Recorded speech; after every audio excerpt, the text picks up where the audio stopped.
Halo semuanya, kembali lagi dengan saya di Love, Living Our Value Everyday. Di kegiatan Love kali ini kita akan membahas tentang penguasaan diri. Dan salah satu tokoh yang akan kita bahas kali ini adalah Yusuf. Kita akan melihat bagaimana Yusuf mengendalikan dirinya di tengah godaan, di tengah pencobaan yang ada. Kita akan melihat bagaimana cara dan kiat-kiat apa saja yang dilakukan oleh Yusuf di tengah kehidupan dia. Mari sebelum kita bahas lebih dalam lagi, kita berdoa. Tuhan Yesus, kami mengucap syukur karena Engkau begitu baik dalam kehidupan kami. Dan saat ini Tuhan, kami mau belajar tentang penguasaan diri dari Yusuf. Kiranya Tuhan, apapun yang kami dengarkan tidak hanya lalu begitu saja, namun sungguh tertanam dalam hati dan pikiran kami, bahkan kami dapat lakukan di dalam kehidupan kami sehari-hari. Terima kasih Tuhan, inilah setiap doa kami, di dalam nama Tuhan Yesus kami telah berdoa dan mengucap syukur. Amin.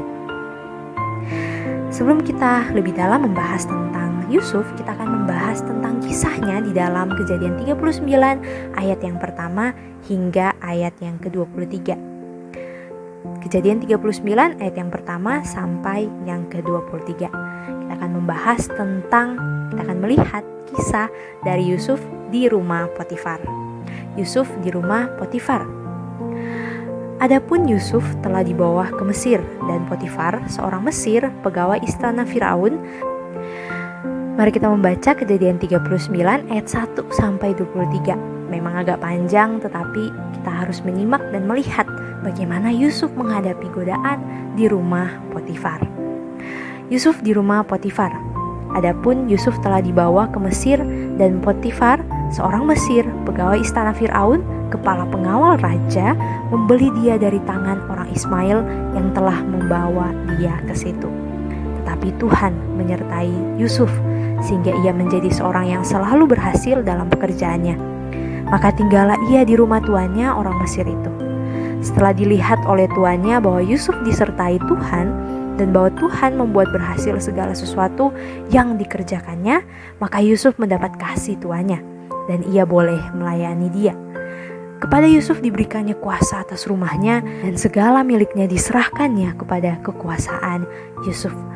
Sejak ia memberikan kuasa dalam rumahnya dan atas segala miliknya kepada Yusuf, Tuhan memberkati rumah orang Mesir itu karena Yusuf, sehingga berkat Tuhan ada di atas segala miliknya, baik di rumah maupun yang di ladang. Segala miliknya diserahkannya pada kekuasaan Yusuf, dan dengan bantuan Yusuf, ia tidak usah lagi mengatur apa-apapun selain dari makanannya sendiri. Adapun Yusuf itu manis sikapnya dan elok parasnya. Selang beberapa waktu, istri tuannya memandang Yusuf dengan birahi lalu katanya, "Marilah tidur denganku."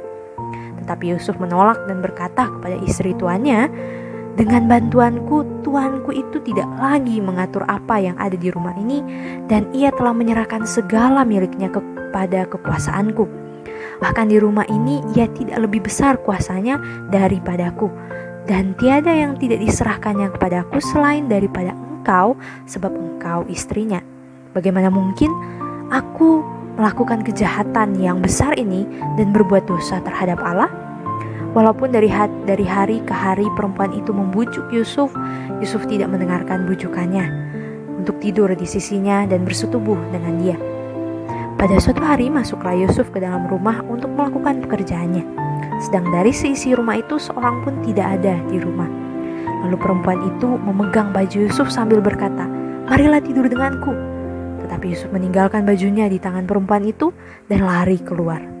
Ketika dilihat perempuan itu bahwa Yusuf meninggalkan bajunya dalam tangannya dan telah lari keluar, dipanggilnya lah seisi rumah itu, lalu katanya kepada mereka, "Lihatlah, dibawanya lah kemari seorang Ibrani, supaya orang ini dapat mempermainkan kita.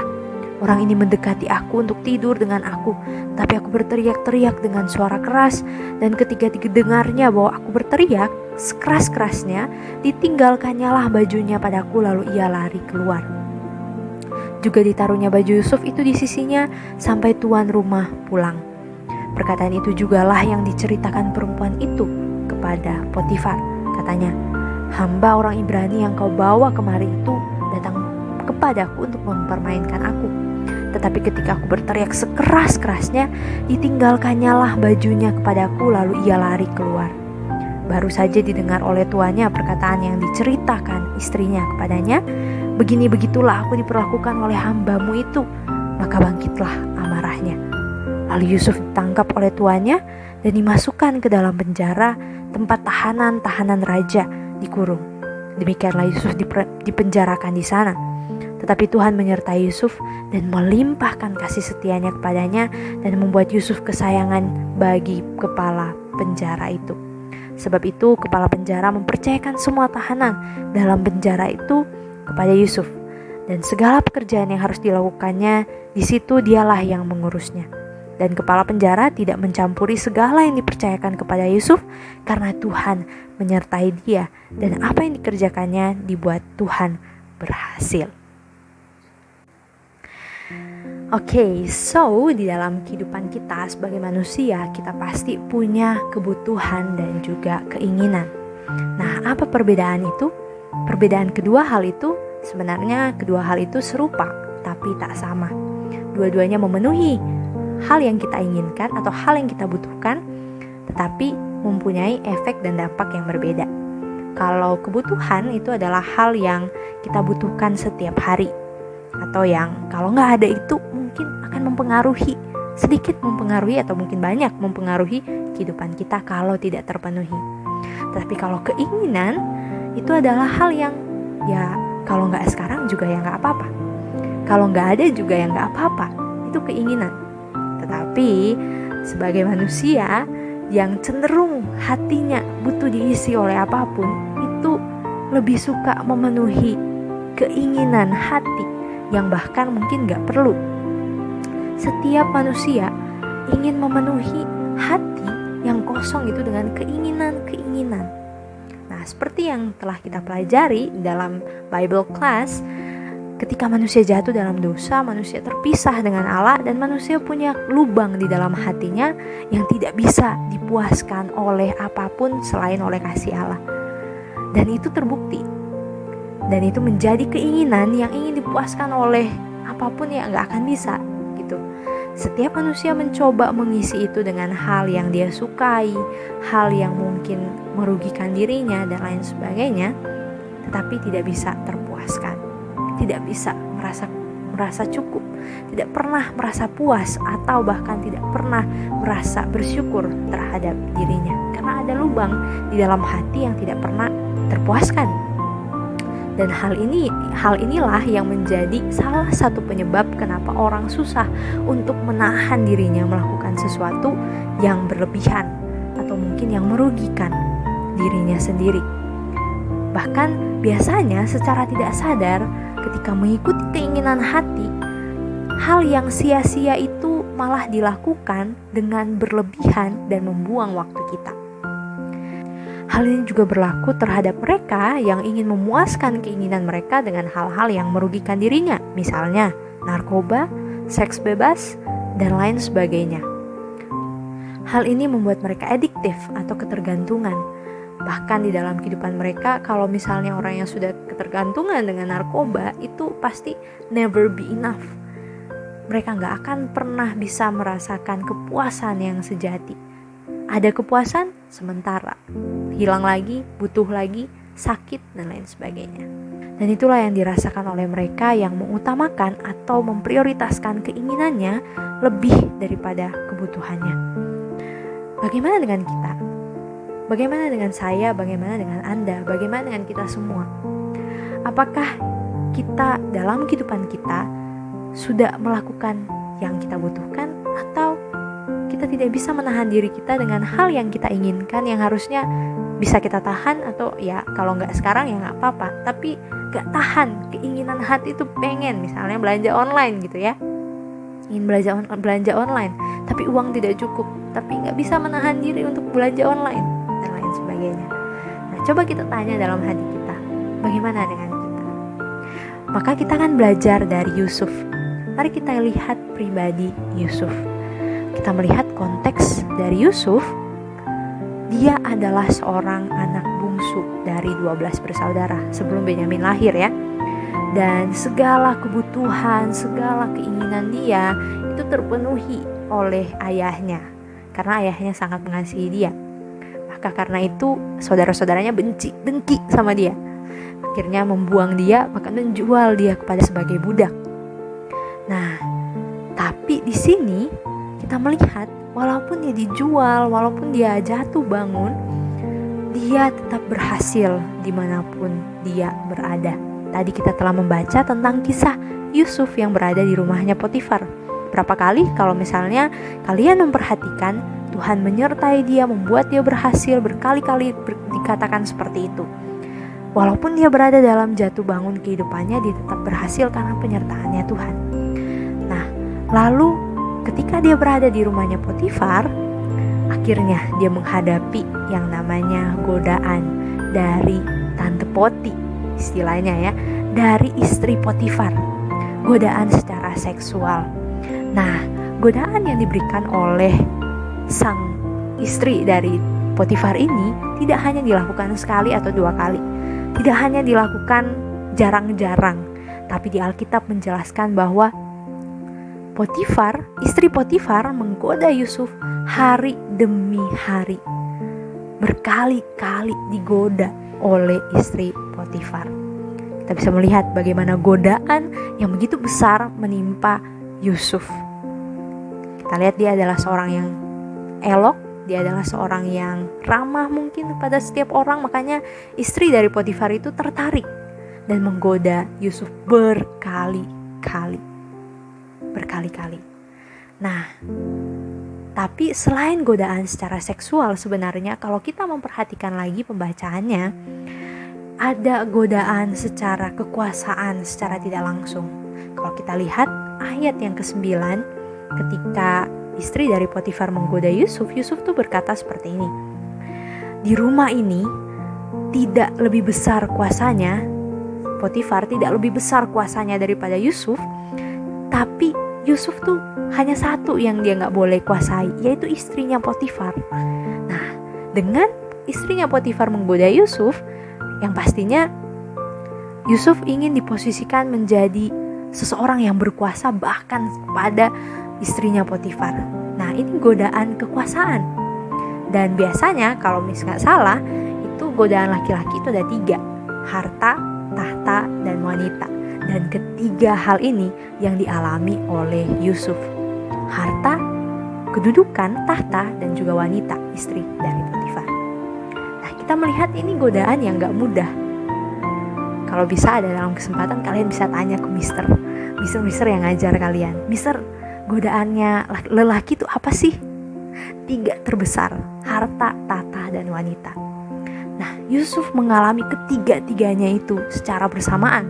Bahkan bukan hanya sekali 2 kali, berkali-kali, berhari-hari dilakukan oleh istri dari Potifar. Nah, tetapi kita lihat pada akhirnya Yusuf menguasai dirinya. Dia menahan dirinya. Dia tahu bagaimana cara bersikap dan akhirnya dia berhasil tidak jatuh dalam dosa. 3 godaan itu. Dia tidak jatuh dalam dosa seksual, dia tidak jatuh dalam dosa kekuasaan. Kenapa tidak jatuh dalam kekuasaan? Karena ketika dia difitnah, dia jatuh. Dia kehilangan semuanya, bahkan dia dijual kembali ya. Dia bukan dijual, dia masuk penjara. Hilang. Jadi 0. Segala yang awalnya kekuasaan itu ada, jadi 0. Hilang. Lenyap gitu ya. Kita bisa melihat dia lewati ketiga godaan itu, harta, tahta, dan wanita. Lulus lewat dari godaan tersebut. Maka kita bisa melihat bagaimana Yusuf tuh bisa menguasai dirinya dari ketiga godaan terbesar tersebut. Yang pertama adalah Yusuf menyadari penyertaan Tuhan di dalam kehidupan dia. Berkali-kali di dalam pasal ini berkata bahwa karena Tuhan menyertai dia, bukan hanya sekedar keterangan, tapi Yusuf juga menyadari hal itu. Terlihat dari mana? Ketika istri Potifar menggoda Yusuf, ada hal yang menarik yang Yusuf sampaikan. Kita lihat lagi ya ayat yang ke-9, ayat yang ke-8, 8b sampai yang ke-9. Dengan bantuanku, kata Yusuf, Tuanku, sang Potifar itu tidak lagi mengatur apa yang ada di rumah ini dan ia telah menyerahkan segala miliknya kepada kekuasaanku. Bahkan di rumah ini ia tidak lebih besar kuasanya daripadaku dan tiada yang tidak diserahkannya kepadaku selain daripada engkau, sebab engkau istrinya. Bagaimana mungkin aku melakukan kejahatan yang besar ini dan berbuat dosa terhadap Allah? Sekali lagi ya, bagaimana mungkin aku melakukan kejahatan yang besar ini dan berbuat dosa terhadap Allah? Fokus utama Yusuf bukan kepada Potifarnya, bukan manusia. Ketika dia digoda, ketika dia mengalami pencobaan, mengalami godaan, yang dia pikirkan pertama kali itu bukan, nanti Potifar kepergok oleh Potifar dan lain sebagainya, takut kepada manusia. Enggak. Yang dia takutkan atau dia tahu adalah Tuhan. Fokus dalam pikiran dia adalah Tuhan. Dosa yang dia lakukan bukan dosa kepada Potifarnya yang dia takutkan atau yang dia sadari, tetapi dosa terhadap Tuhan. Menarik ya. Padahal yang digoda adalah, yang menggoda adalah istri dari Potifar. Tapi Yusuf tahu kalau dia hanya berfokus kepada manusia, karena kalau hanya dia takut kepada manusia, ya mungkin dia akan melakukannya, tetapi diam-diam istilahnya. Karena banyak kesempatan, banyak saat-saat di mana ya nggak ada Potifar di situ. Dan kalau misalnya dia hanya takut kepada Potifar, ya dia bisa melakukannya tanpa sepengetahuan Potifar. Ya dia bisa diam-diam gitu. Tapi ini base utama, yaitu dia fokus kepada Allah. Bukan Potifar yang dia takuti, tapi Allah sendiri. Karena dia tahu Allah menyertai dia. Nah ini base utama. Kenapa seorang Yusuf yang begitu potensial, yang mendapatkan seluruh godaan itu bisa menahan dirinya, ya karena ini. Dia percaya bahwa penyertaan Allah selalu bersama dengan dia, dan dia tahu yang mengawasi dia, yang ada bersama dengan dia adalah Tuhan. Makanya dosa yang dia bilang itu bukan dosa kepada Potifar, tapi kepada Tuhan. Lalu dia tidak menantang godaan itu, menantang dosa. Dia tuh gak menantang pencobaan itu. Maksudnya apa? Ketika istri dari Potifar berkali-kali menggoda dia gak diam, stay dan lain sebagainya. Dia lari, dia pergi, dia menghindar. Bahkan sampai yang terakhir dia lari, walaupun ketinggalan ya bajunya, tapi dia lari. Dia menghindari, dia gak mau terjebak dan terjerumus di dalam godaan itu. Dia gak mau berlarut-larut dalam godaan itu. Dia pergi, dia gak mau stay di tempat itu. Lalu yang pastinya, kenapa dia bisa menahan dirinya, menguasai dirinya? Karena dia dalam hatinya itu sudah full of God's love. Dia dalam hatinya dia sudah punya kasihnya Tuhan. Kalau kita bisa lihat, dia tahu dan dia sadar kalau dia disertai sama Tuhan. Makanya dia sadar juga kalau Tuhan itu enough, cukup untuk kehidupan dia. Maka dalam setiap pekerjaannya pun dia tuh tidak punya ambisi yang berlebihan, karena dia tahu bahwa Tuhan itu udah cukup buat dia. Makanya ketika dia kehilangan posisinya, kehilangan hartanya, dia tidak merasa kecewa. Walaupun dia di dalam penjara, ya dia tetap melakukan yang terbaik. Kita melihat di dalam penjara di ayat yang ke-23 bahkan dikatakan bahwa di ayat yang ke-22, sebab itu kepala penjara bahkan mempercayakan semua tahanan kepada Yusuf. Berarti walaupun di dalam titik terendah kehidupannya di penjara, dia melakukan yang terbaik karena dia tahu bahwa di dalam hatinya itu udah cukup. Tuhan udah mencukupi hatinya, gak ada kekecewaan dalam hatinya. Lalu yaitu dia tahu prioritas, apa yang perlu, apa yang tidak perlu. Bisa dilihat dari bagaimana cara dia membuat atau mengorganisir tempat kediaman Potifar. Bahkan dia dapat mengorganisir orang-orang dalam penjara. Karena dia tahu manajemen, dia tahu manage segala sesuatu. Dia tahu dengan hikmat yang Tuhan berikan kepada dia. So, apa yang bisa kita lakukan? lakukan? Apa yang bisa kita ambil dari kisahnya Yusuf? Toh kan dia juga udah lama, dia sudah berlalu. Nah, sekarang kita punya konteks yang berbeda. Nah, tapi kita harus tahu kalau ternyata kita juga menghadapi hal yang sama. Apalagi kita nanti ke depannya ketika sudah lulus dari SMP, lulus dari SMA, mulai kuliah dan lain sebagainya, itu godaan dan pencobaan pasti makin lebih banyak lagi. Apapun godaan itu. Maka ada 3M yang bisa menjadi pedoman dan pegangan kita berdasarkan kisahnya Yusuf yang kita pelajari hari ini. Yang pertama adalah mengisi kekosongan hati pastinya oleh kasih Tuhan. Kita harus merasa bahwa Christ is enough for me, God is enough for me. Dasar utama.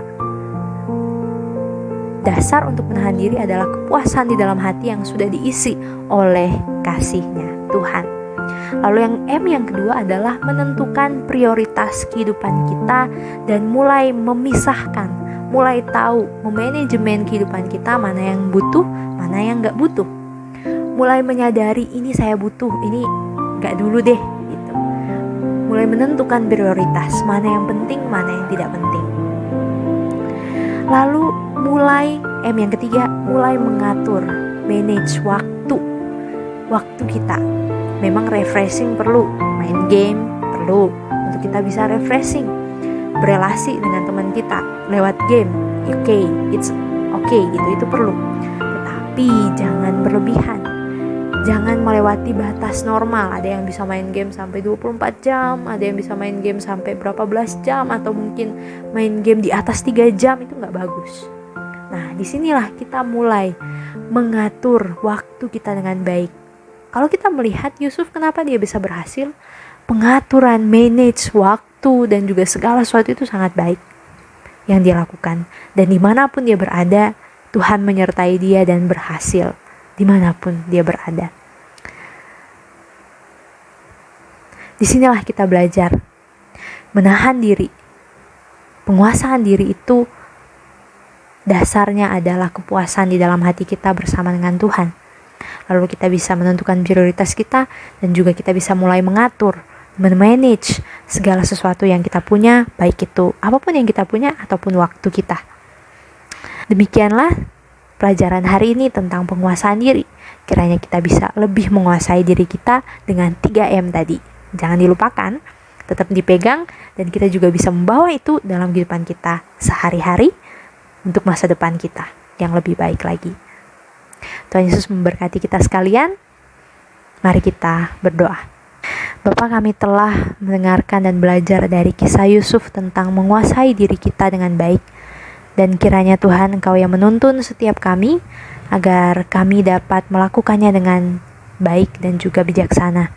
Kami tahu kami tidak bisa tanpa Engkau, karena dasar dari penguasaan diri adalah dipenuhi oleh kasih-Mu di dalam hati kami, sehingga Engkau cukup di dalam kehidupan kami. Tuhan, Engkau cukup dalam kehidupan kami. Terima kasih Tuhan. Inilah setiap kami, dalam nama Tuhan Yesus kami telah berdoa dan mengucap syukur. Amin.